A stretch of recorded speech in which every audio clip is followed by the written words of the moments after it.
Dentro de la palabra de Dios dice que por haberse multiplicado la maldad en el mundo, el amor de muchos se enfriará. Pero, ¿qué es el amor? ¿O quién es el amor? En 1 de Juan 4:8 dice: el que no ama no ha conocido a Dios, porque Dios es amor. Cuando nosotros buscamos esta palabra en el hebreo, amar significa dar, es decir, que Dios es dar. Dentro de la palabra de Dios también dice que nosotros fuimos hechos a imagen y semejanza de Dios. Es decir, que nosotros fuimos hechos para amar, para darnos. Estamos hechos para el servicio a todo este mundo. Cuando seguimos viendo la palabra de Dios, cuando seguimos estudiando la palabra de Dios, también nos encontramos con que en los últimos tiempos muchos apostatarán de su fe. ¿Y qué significa apostatarán? Viene de la palabra apostasía. Significa abandono, separación o deserción. Se utiliza para referirse a la negación de la fe. Quiere decir que aquellos que profesaban una fe, la fe en Dios, de a poco van a empezar a negarlo. Pero, ¿qué significa fe? Cuando buscamos la palabra fe en hebreo, significa fidelidad a la verdad o a lo escrito. No es una ilusión o una esperanza irreal.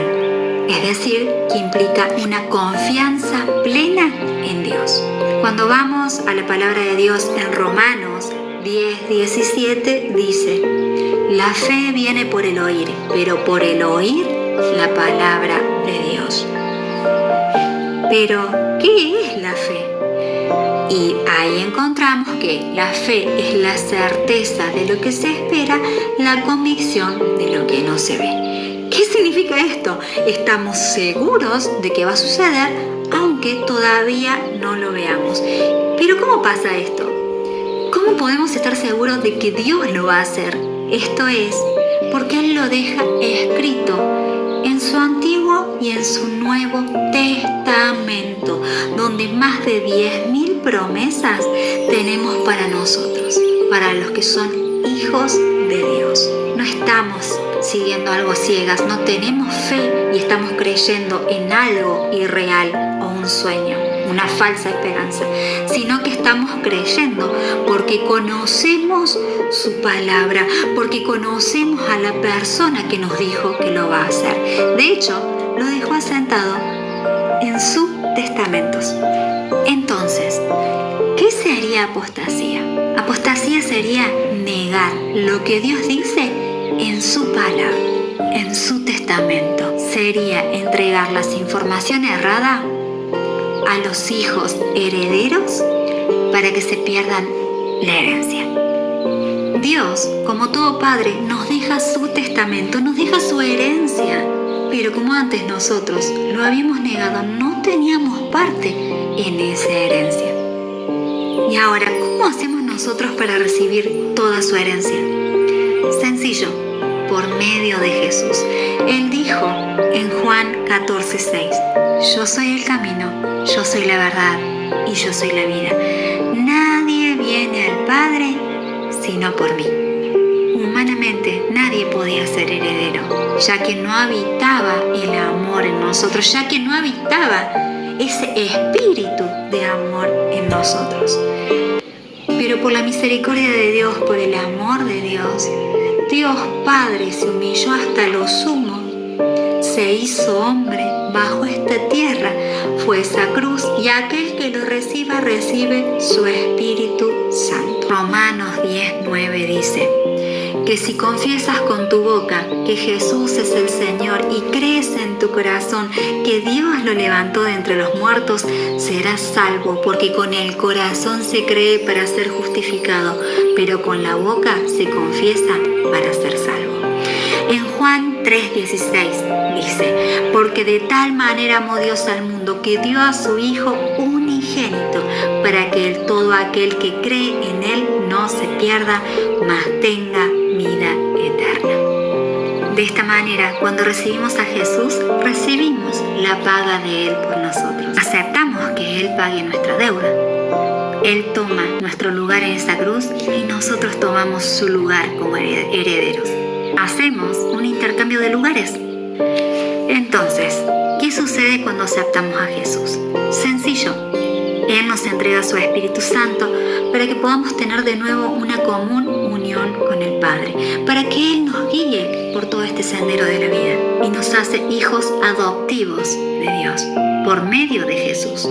Nos hace herederos de todo lo que Dios tiene y nos da su autoridad para hacer todo lo que Él hizo en esta tierra y más. En Juan 14:12 dice: en verdad os digo que el que cree en mí, las obras que yo hago, Él las hará también, y aún mayores que esta hará, porque yo voy al Padre. Entonces, ¿qué sucede? Nosotros pasamos a ser templo del Espíritu Santo. En 1 Corintios 6:19 dice: ¿acaso no saben que su cuerpo es templo del Espíritu Santo? ¿Quién está en ustedes y a quién han recibido de parte de Dios? Ustedes no son sus propios dueños. Fueron comprados con un precio, por tanto, glorifiquen con su cuerpo a Dios. Entonces, ahora, ¿dónde encontramos a Dios? Encontramos a Dios en nosotros al recibir a Jesús. Nosotros somos el templo de su Espíritu Santo. ¿Pero qué pasa con los templos entonces?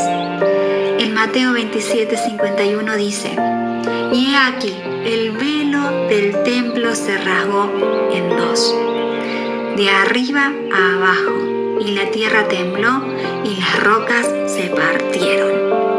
Desde la crucifixión de Jesús ya Dios no está entre cuatro paredes, sino que Dios está con nosotros y en nosotros, por medio de Jesús que nos da su Espíritu Santo.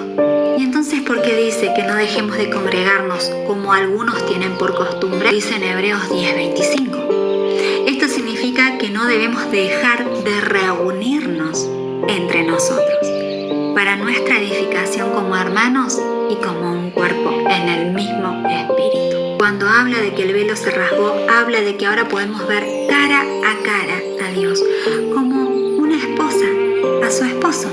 El nuevo pacto nos da libertad para hablar libremente con Dios, que habita en nosotros por medio de Jesús. Ahora nosotros pasamos a ser reyes y sacerdotes para Dios por medio de Jesús. Pero ahora bien, Jesús era rey y sacerdote según el orden de Melquisedec. ¿Y esto qué significa? Esto significa que aunque Él cumpla la ley ya no lo rige a Él. La ley del hombre no lo ata. Esto significa que la ley de Moisés se cumple en Él, pero nosotros ya no debemos seguir esa ley, sino que debemos seguir la ley de Melquisedec, que era rey y sacerdote de Salem. ¿Y cuál es la ley de Melquisedec? Amarás a Dios por sobre todas las cosas y a tu prójimo como a ti mismo. Exacto. La ley de Melquisedec es la ley del amor. Esta ley hace cumplir todas las otras leyes, pero no por obligación, no por obediencia y no por miedo al castigo, sino por amor. Ahora bien, ¿quiénes mataron a Jesús? Los que mataron a Jesús fueron los fariseos, los saduceos, los esenios y los celotes, que eran sectas judías. Era su propio pueblo, pero a su vez Roma también estuvo metida. Entonces Jesús muere por una contienda económica, política y religiosa. Estas cuatro sectas vivían en Roma políticamente hablando. Eran un pueblo muy grande. Al haberse levantado en contra de Jesús por la diferencia de doctrina, Roma no quería que este pueblo se rebelara, entonces lo entregó a estas cuatro sectas, que se caracterizaban por su religiosidad. ¿Y qué es lo que es religión? Religión es querer agradar a Dios con actos humanos. Ahora bien, ¿quiénes eran los fariseos? Los fariseos estudiaban la ley mosaica y tradiciones del pueblo de una manera estricta y consideraban las tradiciones rabínicas igual o de más importantes importancia que las escritas en la Biblia y decían que Jesús era un blasfemo, es decir, no le importaba el amor, solo la obediencia a la ley, como si por obra y rituales fuésemos salvos. ¿Quiénes eran los saduceos? Los saduceos eran conservadores tradicionalistas ligados al templo de Jerusalén. Si no ibas al templo, no tenías perdón. No creían en la resurrección ni en el concepto del mundo espiritual. Después estaban los celotes. Eran asesinos con fuerte fe y pasión por la Torá.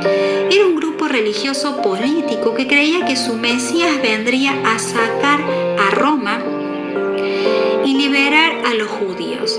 Su inspiración eran los primeros mártires de la historia de los macabeos. Entendían su muerte como una expiación, un sacrificio para Dios que los llevaría de inmediato a su presencia, incitando a los judíos a rebelarse en contra de Roma. ¿Y quiénes eran los esenios?